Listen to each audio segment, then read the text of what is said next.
ini jangkauan pasarnya lebih luas karena dapat digunakan kapanpun dan dimanapun. Dan pastinya dengan kemudahan tersebut ini akan menaikkan omset dari perusahaan.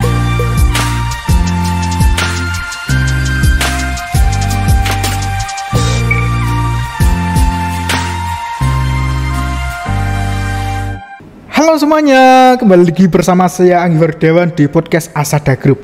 Nah, untuk podcast kali ini saya akan membahas tentang pengadaan pemerintahan dengan online, yaitu dengan platform namanya e-katalog. Nah, untuk e-katalog ini saya akan membahas tentang e-katalog secara bagian dari dasar, seperti apa sih pengertian e-katalog, tentang gimana sih cara melakukan pengadaan e-katalog, kemudian cara memilih vendor yang terpercaya di e-katalog. Nah, oke, nanti itu saya akan bahas bersama narasumber kali ini. Nah, untuk narasumber kali ini saya bersama Kepala IT dari PT Sinergi Antarnusada. Oke, silahkan perkenalkan diri, Pak. Oke, sebelumnya selamat pagi Mas Anggi. Selamat pagi, Pak. Oke. Bisa perkenalan dulu, Pak. Oke. Sebelumnya perkenalkan, nama saya Riza. Di sini saya sebagai Kepala IT dari PT Sinergi Antarnusada. Oke, siap. Terima kasih Pak Riza sudah datang di podcast Asada Group ini ya. Oke. Nah, oke, untuk tema kita kali ini kan tentang e-katalog ya, Pak ya. Nah, kemudian sebelum kita membahas tentang jauh tentang pembahasan e-katalog, apa sih Pak e-katalog itu, Pak ya? Oke. Nah, untuk e-katalog sendiri itu merupakan sebuah platform ya, belanja online yang dikembangkan oleh LKPP. Atau Lembaga Kebijakan Pengadaan Barang dan Jasa. LKPP ini memberikan peluang seluas-luasnya kepada perusahaan di Indonesia untuk menjadi penyedia dari pengadaan barang dan jasa yang diadakan oleh pemerintahan. Seperti itu. Oke, baik-baik. Oh, berarti ini lebih ke pengadaan barang dan jasa gitu ya? Iya. Oke. Apa tadi Pak namanya LKPP ya? Iya, LKPP. Oke, baik-baik. Nah, kalau ini ya, sistemnya ini berfungsi sebagai pengadaan barang, betul ya Pak? Iya. Oke. Oke, berarti tadi kan pengadaan barang dan jasa Pak ya? Nah, keuntungannya apa sih Pak kalau pakai e-katalog ini bagi pemerintahan ini? Oke. Kalau keuntungannya ya, di sini saya menyebutkan untuk keuntungan di sini mungkin ada 4. Kalau dari saya sendiri, yang pertama ini jelas lebih praktis karena semua ini sudah terintegrasi di e-katalog, sehingga mempermudah proses pengadaan barang dan jasa beserta administrasinya. Jadi semua sudah all in one, tersedia di e-katalog seperti itu. Nah, yang kedua, dengan menggunakan e-katalog ini informasi mengenai barang atau jasa ini selalu update dan transparan, sehingga ini tingkat kecurangan ini bisa dikurangi. Oke. Ya, seperti itu. Dan yang ketiga, mungkin untuk perusahaan ya, ini jangkauan pasarnya lebih luas karena dapat digunakan kapanpun dan dimanapun. Dan pastinya dengan kemudahan tersebut ini akan menaikkan omset dari perusahaan, seperti itu. Dan yang terakhir yang jelas, e-katalog ini bisa menghemat biaya dan waktu karena untuk seluruh prosesnya ini bisa dilakukan secara online, seperti itu. Jadi dari sisi pemerintahan ini bisa istilahnya lebih transparan kepada masyarakat tentang pengadaannya. Nah, kemudian dari sisi perusahaan ini bisa lebih menghemat tentang biaya pemasarannya ya, karena bisa online di mana saja dan kapan saja gitu Pak. Iya, benar sekali. Oke. Gimana sih Pak e-katalog dapat bantu instansi ataupun perusahaan dalam melakukan pengadaan Pak? Mungkin ini bisa lebih jangkauannya lebih luas atau gimana? Nah, ini gimana Pak?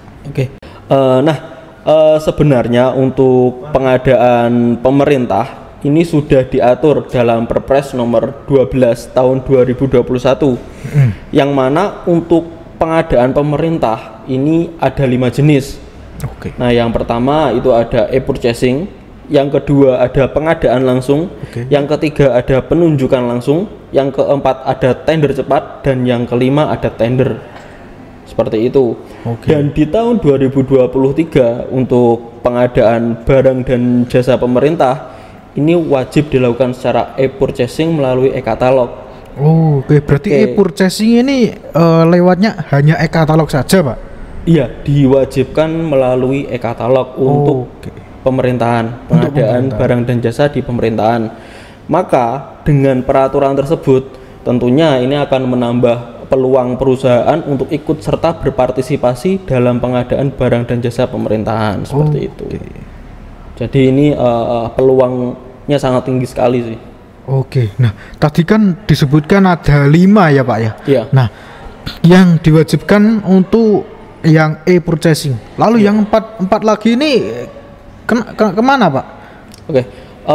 Yang 4 lagi ini sebenarnya ini sistemnya sekarang masih ada sih. Contoh kayak penunjukan langsung itu berarti perusahaan itu ditunjuk secara langsung oleh pemerintah, dan itu biasanya bersifat urgent, bersifat apa ya, istilahnya kayak barang itu harus segera ada. Dan itu belum tersedia di e-katalog. Pak Riza, gimana sih Pak proses pengadaan lewat e-katalog ini gimana ya? Kemudian yang membedakan dari pengadaan sebelumnya itu apa? Nah untuk proses pengadaan lewat e-katalog sendiri ini ada beberapa tahapan ya. Yang jelas yang pertama ini ada pembuatan paket oleh pejabat pengadaan. Yang kedua ini ada proses negosiasi antara pejabat pengadaan dengan penyedia. Jadi di sini nanti untuk negosiasi ini bisa dilakukan secara berulang kali sampai deal dengan harga tersebut. Berarti gitu. Penawaran antara perusahaan dan pejabat ini ketakut-takutakan, kemudian ternyata kok cocok harga, kita lanjutkan di e-katalog itu. Prosesnya langsung di e-katalog langsung. Langsung di e-katalog. Langsung di e-katalog. Jadi di situ tadi pejabat pengadaan membuat paket. Di e-katalog. Setelah itu ada terjadi proses negosiasi pejabat pengadaan dan penyedia, itu juga dilakukan di e-katalog. Jadi langsung dalam satu aplikasi di e-katalog seperti itu. Nah, setelah negosiasi ini dibuat, sudah deal. Nah, ini ada penetapan distributor oleh penyedia. Jadi penyedia ini bisa memilih distributor atau penyedia sendiri yang menjadi distributor, itu juga bisa. Nah selanjutnya ini nanti ada persetujuan paket oleh PPK. Baik. PPK itu adalah pejabat pembuat komitmen. Seperti itu. Nah setelah paket tersebut disetujui oleh PPK, maka bisa dilakukan pengiriman barang oleh penyedia atau distributor, seperti itu. Selanjutnya setelah barang diterima, itu dilakukan penerimaan dan penyelesaian paket oleh PPK di e-katalog. Berarti dari yang pertama itu pejabat membuat paket, kemudian kita negosiasi bagi perusahaan. Ternyata negosiasi berjalannya waktu kok cocok, di tanda terima oleh PPK tadi, barang dikirim, barang cocok, sudah. Berarti itu prosesnya hanya segitu aja ya? Iya, jadi sudah diterima dan dilakukan penyelesaian paket oleh PPK, itu sudah istilahnya sudah selesai. Berarti simple gitu ya Pak ya? Iya, simple sekali. Nah, yang membedakan antara e-katalog dengan pengadaan sebelumnya tentunya ini terletak pada kemudahan dan transparansinya. Nah, sebelumnya itu gimana Pak?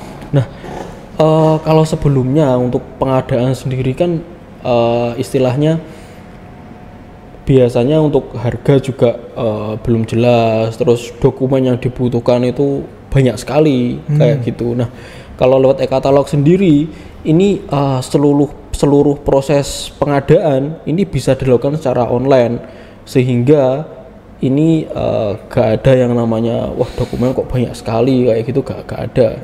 Jadi sangat simpel sekali, dan semua barang ini juga sudah jelas, harga, stok dan spesifikasinya sudah jelas, jadi sangat transparan sekali seperti itu. Nah, terus dokumen yang dibutuhkan ini apakah ada aturan khusus atau kondisional ya, tergantung paket itu atau gimana, Mas? Dokumen yang dibutuhkan untuk? Ya, untuk transaksi di katalog itu loh, Pak. Untuk transaksi di katalog sendiri itu nggak ada aturan khusus sih.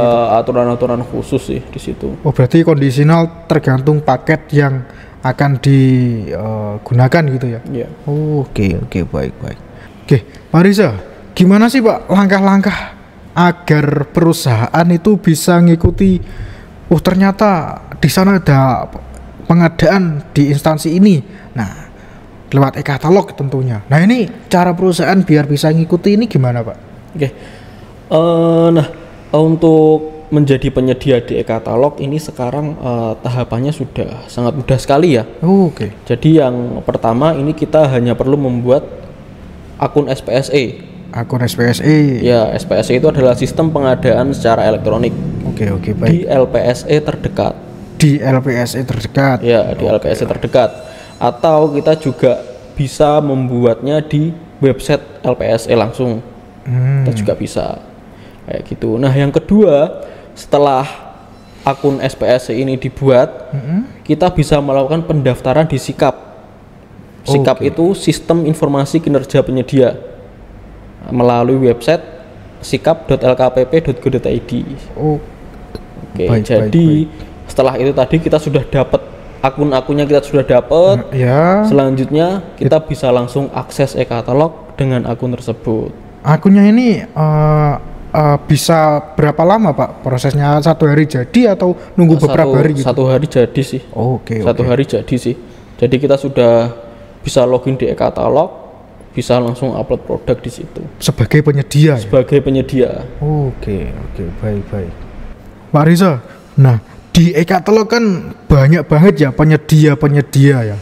Nah, mungkin bagi pejabat yang ingin melakukan pengadaan tapi bingung, wah ini vendor ini gimana, vendor itu gimana, karena banyak banget penyedia di e-katalog. Nah, kalau menurut Mas Riza ini gimana sih Pak cara pilih vendor di e-katalog itu yang kompeten ataupun yang terpercaya, yang terbaik, ini gimana Pak? Oke.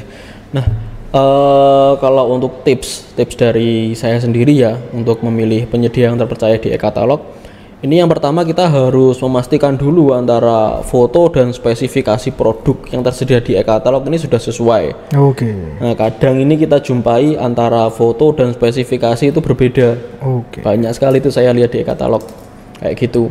Nah, yang kedua, pastikan harga yang tercantum itu adalah harga yang wajar. Jadi harga itu nggak terlampau tinggi ya di situ. Yang ketiga, untuk produk alat kesehatan dan PKRT ini kita pastikan sudah ada izin edarnya. PKRT itu apa Pak ya? PKRT itu produk kesehatan rumah tangga. Contohnya? Contohnya kayak mungkin sabun, hand sanitizer, sabun kayak gitu ya. Pencuci piring dan sebagainya. Ya, benar sekali. Oke. Baik. Dan selanjutnya utamakan produk yang sudah memiliki sertifikat TKDN.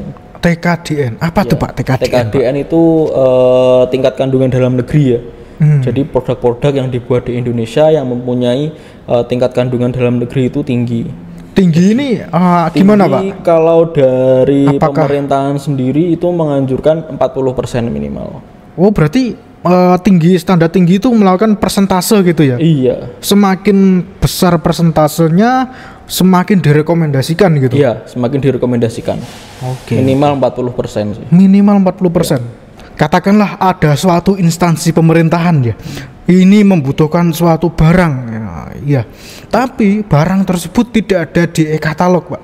Nah, solusinya gimana Pak ya agar perusahaan seperti perusahaan penyedia di e-katalog ini agar bisa mengikuti pengadaan tersebut, ini gimana? Nah, mungkin ini yang menarik ya. Jadi dulu itu untuk upload di e-katalog itu tidak semudah sekarang. Nah, kalau dulu saat upload itu kita harus menunggu Pak? Iya, menunggu sampai produk tersebut lolos dan ditayangkan. Butuh berapa jam itu Pak? Sampai beberapa minggu sih. Waduh, beberapa minggu Pak? Iya, sampai beberapa minggu sampai produk tersebut ditayangkan. Oh. Nah, kalau sekarang kita upload produk sekarang bisa langsung tayang. Oke, baik. Jadi istilahnya sekarang sangat mudah sekali ya.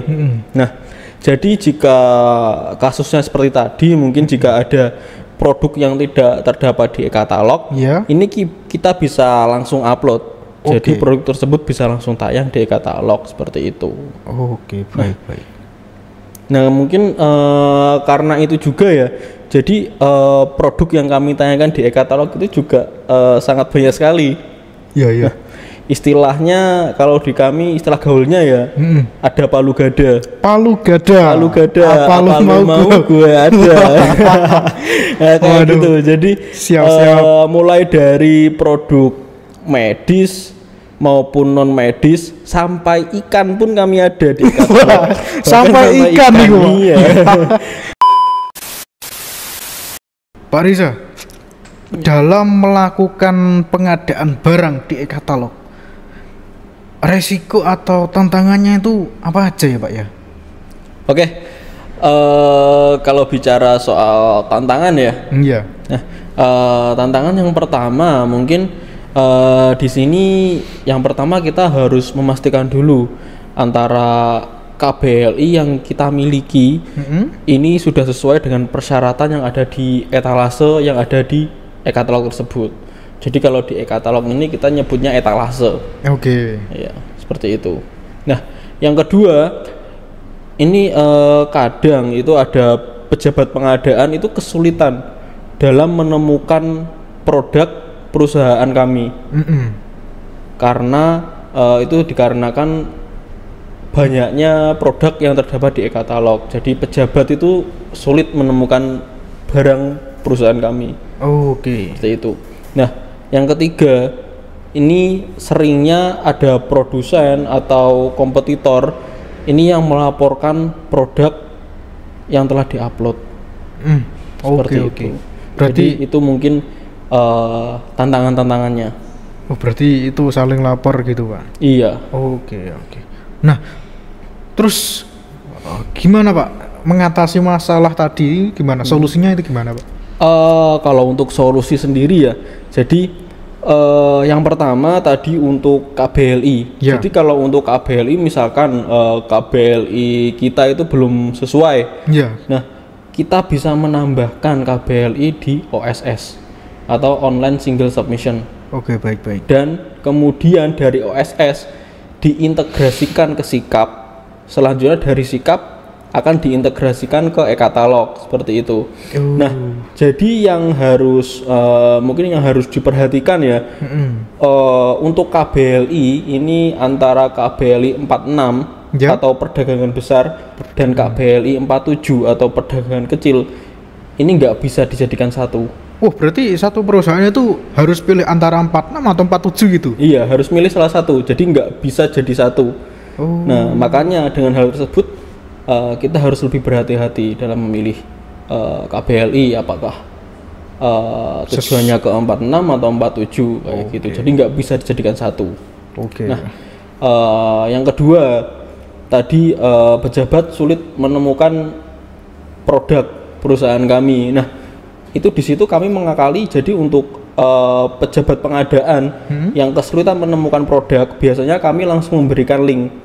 Gitu. Jadi kami memberikan link e-katalog sehingga produk kami nantinya bisa langsung diklik oleh pejabat pengadaan tersebut. Oh, diklik ini maksudnya ke proses selanjutnya gitu? Iya, jadi pejabat pengadaan tinggal klik link tersebut, jadi bisa langsung mengarah ke e-katalog produk kami kayak gitu. Jadi nggak perlu nyari-nyari lagi. Baik. Oke, selanjutnya yang tadi ya ada banyaknya laporan. Nah, karena ada banyak laporan akhirnya kita memutuskan untuk mencegah terjadinya pelaporan oleh produsen. Kami selalu melakukan pengecekan terlebih dahulu di e-katalog apakah produk tersebut sudah pernah diupload atau belum oleh produsennya. Misalkan produk tersebut sudah pernah diupload oleh produsen, maka kami menghubungi produsen tersebut untuk pengajuan sebagai reseller. Kayak gitu. Nah, jika produsen tersebut belum mengupload produk di katalog, maka kami istilahnya menghubungi produsen, kami minta izin terlebih dahulu untuk upload produk di katalog kayak gitu. Jadi izin dulu lah gitu, iya, ke produsen. Izin dulu lah kayak gitu. Baik. Oke, siap. Oke, Pak Riza, dari pengertian e-katalog, proses pengadaan sampai resiko, bahkan tentang solusinya ini sudah kita bahas Pak untuk podcast kali ini. Mungkin untuk kesempatan kedepannya kita bakal ngobrol-ngobrol lebih dalam lagi Pak, entah itu untuk e-katalog ini ataupun bahas-bahas tema yang lainnya. Siap Mas Anggi. Oke, terima kasih Pak Riza sudah datang di podcast Asada Group dan kita bincang-bincang tentang e-katalog mulai dari pengertian, proses, resiko, bahkan masalah atau solusinya gimana mengatasinya, ini sudah kita bahas di podcast kali ini. Saya ucapkan terima kasih Pak. Ya, sama-sama Mas Anggi. Semoga semuanya diberikan berkah-berkah ya Pak ya. Amin. Amin. Baik. Terima kasih Pak. Semoga kita bisa ketemu di lain kesempatan lagi. Dan buat teman-teman di YouTube ataupun media sosial lain, saya ucapkan terima kasih sudah nonton podcast Asada Group kali ini. Semoga kita bisa bertemu lagi di podcast-podcast kedepannya. Sekian dari saya. Terima kasih. Siap.